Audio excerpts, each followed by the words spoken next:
നമസ്തേ. Retired supreme കോടതി judge Shri Kurian Joseph അദ്ദേഹം 2 ദിവസം മുമ്പ് ഒരു പ്രസംഗമധ്യേ ചില പരാമർശങ്ങൾ നടത്തിയിരുന്നു. അദ്ദേഹം മുൻപ് മാധ്യമങ്ങളിൽ ശ്രദ്ധ നേടിയിരുന്നത് സുപ്രീം കോടതി ജഡ്ജി ആയിരിക്കെ അദ്ദേഹവും മറ്റ് ചില 3-4 സഹജഡ്ജിമാരും കൂടി ചരിത്രത്തിലാദ്യമായി പത്രക്കാരെ വിളിച്ച് അവരുമായിട്ട് സംവദിച്ചു.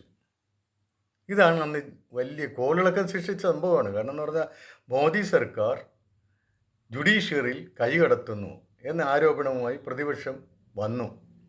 ഇവരുടെ ഈ പത്രസമ്മേളനം മൂലം മോദി സർക്കാർ എന്തോ ചെയ്തിട്ടാണ് ഇവർ പത്രസമ്മേളനം നടത്തിയതെന്ന് ആരോപിച്ചുകൊണ്ടായിരുന്നു ആ പ്രചാരണം. പിന്നീട് സുപ്രീം കോടതി ചീഫ് ജസ്റ്റിസായ രഞ്ജൻ ഗൊഗോയും ആ കൂട്ടത്തിലുണ്ടായിരുന്നു. എന്തായിരുന്നു അവരുടെ ആവശ്യം? അതായത് കേസുകൾ കേൾക്കുന്നത് ഏത് ബെഞ്ച് കേൾക്കണം എന്ന് തീരുമാനിക്കുന്ന ഒരു ലിസ്റ്റ് ഉണ്ട്. അതിന് റോസ്റ്റർ എന്നാണ് പറയുന്നത്. അതിൻ്റെ ചുമതലക്കാരൻ ചീഫ് ജസ്റ്റിസാണ്. അപ്പോൾ അത് ചീഫ് ജസ്റ്റിസ് തന്നെ കൈകാര്യം ചെയ്യാൻ പാടില്ല. അത് സീനിയർ ജഡ്ജിമാരുടെ ഒരു പാനലായിരിക്കണം അത് ഏത് ബെഞ്ച് ഏത് കേസ് കേൾക്കണമെന്ന് തീരുമാനിക്കേണ്ടത്.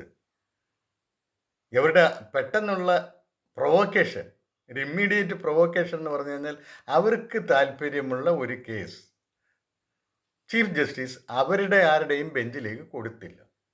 വേറെ താരതമ്യേന കുറച്ചുകൂടെ ജൂനിയറായിട്ടുള്ള ചില ജഡ്ജിമാരുടെ ബെഞ്ചിലേക്കാണ് കൊടുത്തത്. ഇത് അവർക്ക് ഇഷ്ടമായില്ല. ഇവരിങ്ങനെ വിധി പറയാനായിട്ട് ഇങ്ങനെ തരിച്ചു നിൽക്കുകയായിരുന്നു. അങ്ങനെയാണ് ഈ റോസ്റ്റർ പ്രശ്നവും കൊണ്ട് അവർ ഇത് പത്രക്കാരെ കാണുന്നത്. പക്ഷേ പിന്നീട് സംഭവിച്ചത് എന്താണെന്ന് വെച്ച് കഴിഞ്ഞാൽ അന്നത്തെ രഞ്ജൻ ഗൊഗോയ് പിന്നീട് ചീഫ് ജസ്റ്റിസ് ആയപ്പോഴും ഈ സമ്പ്രദായത്തിനൊരു മാറ്റവും വന്നില്ല. കുര്യൻ ജോസഫ് മിണ്ടിയൊന്നുമില്ല. അപ്പോൾ അതിൽ നിന്ന് അവരുടെ താല്പര്യം നമുക്ക് വളരെ വ്യക്തമാണ്. അത് പോകട്ടെ, ഞാനത് ആമുഖമായിട്ട് പറഞ്ഞെന്നുള്ളേ ഉള്ളൂ. ഇപ്പോഴദ്ദേഹം പറയുന്നത്, ശ്രീ കുര്യൻ ജോസഫ് പറയുന്നത്, സുപ്രീം കോടതിയിൽ മാത്രം അവരുടെ ഒരു ധർമ്മവാക്യമായിട്ട് സ്വീകരിച്ചിരിക്കുന്നത് യഥോ ധർമ്മ തഥോ ജയ എന്നാണ്. യഥോ ധർമ്മ തഥോ ജയ എന്നാണ്. എന്നാൽ എല്ലാ ഹൈക്കോടതികളും സത്യമേവ ജയതേ എന്നാണ്. എന്തിനാണ് സുപ്രീം കോടതി ഇങ്ങനൊരു മാറ്റം സ്വീകരിച്ചത്? അത് മാറ്റണം. യഥോ ധർമ്മ തഥോ ജയ എന്നുള്ള ആ വാക്യം മാറ്റിയിട്ട് സത്യമേവ ജയത എന്നുള്ള വാക്യം തന്നെ ആക്കണം. എന്താണ് അദ്ദേഹത്തിൻ്റെ ഒബ്ജക്ഷൻ്റെ കാരണം എന്ന് പറഞ്ഞു കഴിഞ്ഞാൽ അദ്ദേഹം പറയുന്ന ഇതാണ്: truth is the constitution, dharma not always. ധർമ്മം എന്ന് പറയുന്നത് എപ്പോഴും കോൺസ്റ്റിറ്റ്യൂഷനെ പ്രതിനിധാനം ചെയ്യുന്നില്ല എന്നാണ് അദ്ദേഹത്തിൻ്റെ വാദം. എന്നാൽ സത്യം എപ്പോഴും ഭരണഘടനയെ പ്രതിനിധാനം ചെയ്യുന്നു. എന്ത് ന്യായത്തിലാണ് അദ്ദേഹം ഇങ്ങനെയൊക്കെ പറയുന്നതെന്ന് എനിക്കറിയില്ല.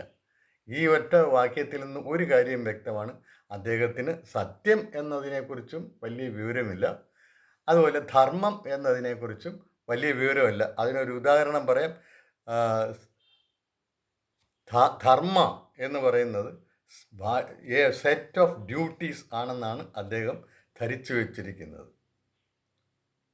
ധർമ്മ എന്ന് പറയുന്നത് ഒരു സെറ്റ് ഓഫ് ഡ്യൂട്ടീസ് അല്ല ശ്രീ ജോസഫ്. അത് ഒരു വലിയ തത്വമാണ്.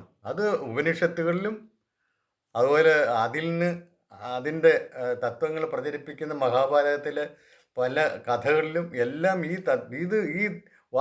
ധർമ്മം എന്ന വാക്ക് വരുന്നുണ്ട്. ധർമ്മത്തെ സംരക്ഷിക്കണം. എന്താണ് ധർമ്മം? ധർമ്മം എന്ന് പറഞ്ഞു കഴിഞ്ഞാൽ ഈ പ്രപഞ്ചത്തിൻ്റെ നിലനിൽപ്പിനും പുരോഗതിക്കും അടിസ്ഥാനമായ തത്വമാണ്. അതായത് ഈ പ്രപഞ്ചത്തെ നിലനിർത്തുകയും മുന്നോട്ട് കൊണ്ടുപോവുകയും ചെയ്യുന്ന തത്വം, ശക്തി, അതാണ് ധർമ്മം. ആ ധർമ്മത്തെ എല്ലാവരും പാലിക്കണം. ഇല്ലെങ്കിൽ ആ ധർമ്മം നിങ്ങളെ തന്നെ ഇല്ലാതാക്കും എന്നാണ് ഒരു മനുസ്മൃതിയിലെ ഒരു ശ്ലോകം പറയുന്നത്. ധർമ്മോ രക്ഷതി രക്ഷിതഃ ധർമ്മ ഏവ ഹതോ ഹന്തി. അതായത് ധർമ്മത്തെ ഇല്ലാതാക്കുന്നവനെ ധർമ്മം തന്നെ നശിപ്പിക്കും. ധർമ്മോ രക്ഷതി രക്ഷിതഃ. അപ്പം ധർമ്മത്തിനനുസൃതമായിട്ട് നിൽക്കുന്ന ആളുകൾ ആ ധർമ്മം തന്നെ രക്ഷിക്കും. ഇതാണ്. അതുകൊണ്ട് നമ്മൾ ധർമ്മം ഹന്തവ്യമല്ല, അതിനെ നമ്മൾ നശിപ്പിക്കാൻ പാടില്ല. നശിപ്പിക്കപ്പെടേണ്ടതല്ല ധർമ്മം. ഇതാണ് ധർമ്മം എന്ന് പറഞ്ഞു കഴിഞ്ഞാൽ പല അർത്ഥങ്ങളുണ്ട്. അതിലൊന്നാണ് ഈ ഡ്യൂട്ടി എന്ന് പറയുന്നത്. ഞാൻ പറഞ്ഞതാണ് അതിൻ്റെ മൂലാർത്ഥം എന്ന് പറയുന്നത് ഇതാണ്.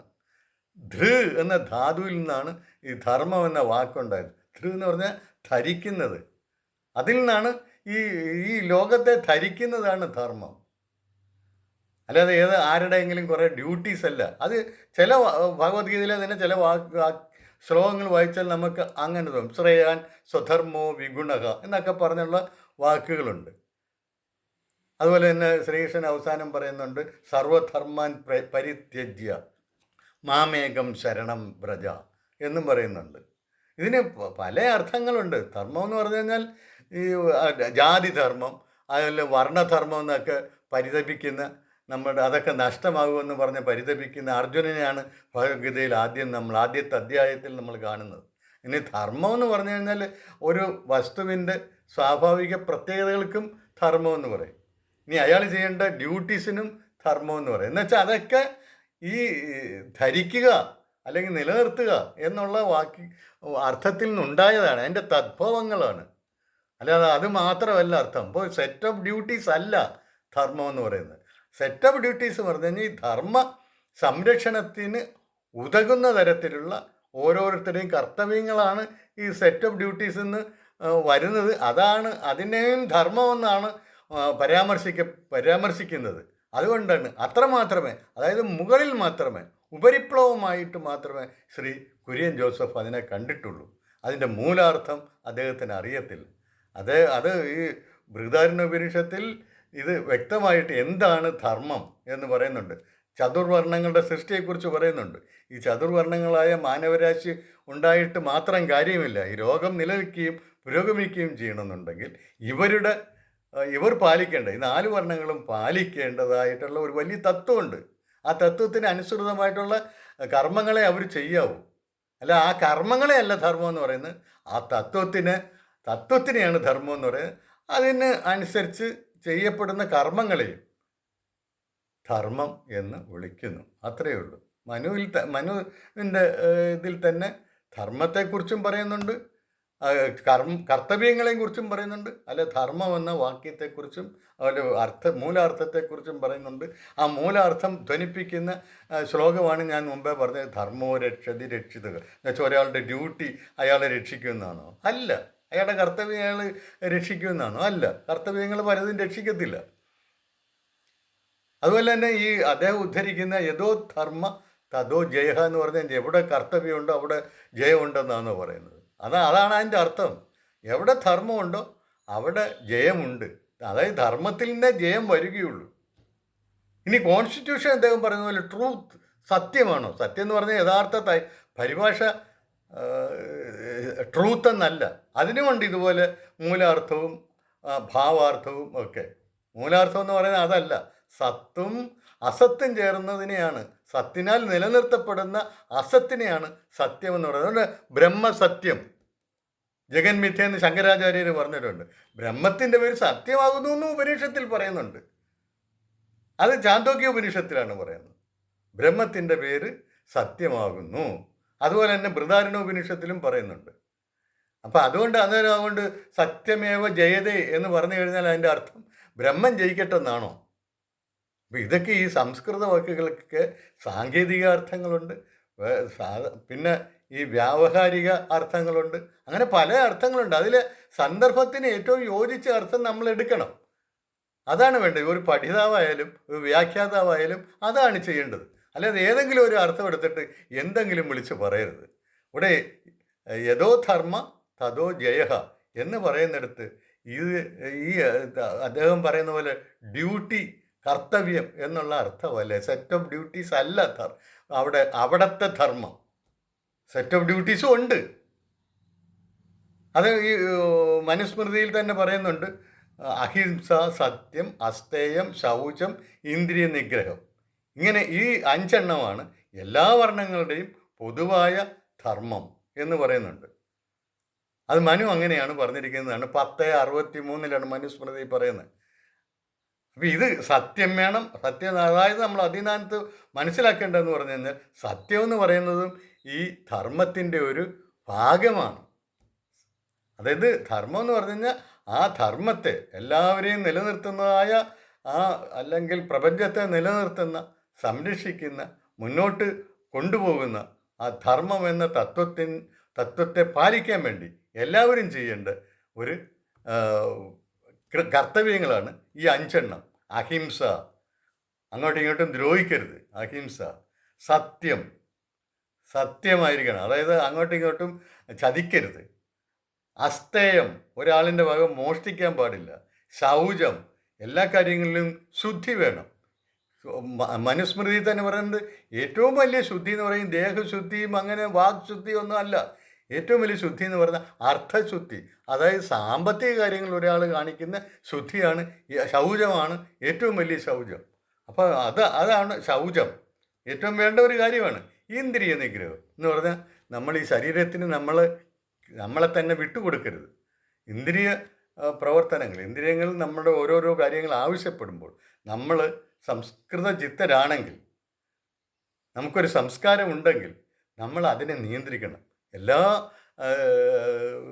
ജനതയ്ക്കും, എല്ലാ പരിഷ്കൃത ജനതയ്ക്കുമുള്ള ഒരു പ്രത്യേകതയാണ് അവരുടെ ഈ ഇന്ദ്രിയങ്ങളുടെ ബലത്തിൽ പെട്ട് അങ്ങോട്ട് ഇന്ദ്രിയങ്ങൾക്കനുസരിച്ച് പോവുക എന്ന് പറയുന്നത്. ഇപ്പോൾ ഒരു പെണ്ണിന് ഇഷ്ടം തോന്നിക്കഴിഞ്ഞാൽ ഉടനെ കയറി പിടിക്കുകയാണോ ശരി?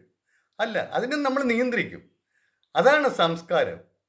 അപ്പോൾ അത് വേണമെന്നുള്ളതാണ്. ഇന്ദ്രിയ നിഗ്രഹം എന്ന് പറഞ്ഞാൽ ഇന്ദ്രിയങ്ങൾ മുഴുവൻ വെട്ടിക്കളയുക എന്നുള്ളതല്ല. ഇത് നമ്മൾ ആന്തരികമായിട്ട് നമ്മൾ അതിനെ നിയന്ത്രിച്ച് നിർത്തണം.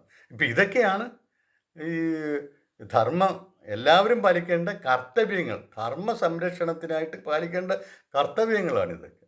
അപ്പം അദ്ദേഹം ഇങ്ങനെ ഓരോ സുപ്രീം കോടതി ജഡ്ജിയാണ്, വലിയ നിയമജ്ഞനാണെന്നൊക്കെ പറഞ്ഞതുകൊണ്ട് എല്ലാ വിഷയങ്ങളിലും അറിവ് തനിയെ അദ്ദേഹത്തിൽ ഉദിക്കത്തില്ല.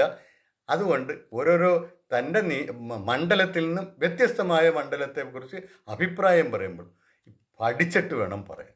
അല്ലാതെ എന്തെങ്കിലും വായിൽ വരുന്നത് വിളിച്ച് പറയരുത്. ഇതാണ് അദ്ദേഹത്തോട് എനിക്ക് പറയാനുള്ളത്. ഇനിയും ഒരുപാട് കാര്യങ്ങൾ പറയാനുണ്ട്, പക്ഷേ ദീർഘിച്ചു പോകുന്നു എന്നുള്ളതുകൊണ്ട് ഞാൻ നിർത്തുന്നു. ശ്രീ കുര്യൻ ജോസഫിനോട് ഇത് മാത്രമാണ് എനിക്ക് പറയാനുള്ളത്. താങ്കൾ പറഞ്ഞത് തെറ്റാണ്. താങ്കൾക്ക് ധർമ്മം എന്നുള്ളതിൻ്റെ ശരിയായ അർത്ഥം പിടികിട്ടിയിട്ടില്ല. സത്യം എന്നുള്ളതിൻ്റെ യഥാർത്ഥ അർത്ഥം പിടികിട്ടിയിട്ടില്ല. അപ്പം പഠിക്കാൻ ശ്രമിക്കുക എന്ന് മാത്രമേ എനിക്ക് അദ്ദേഹത്തോട് പറയാനുള്ളൂ. നന്ദി, നമസ്കാരം.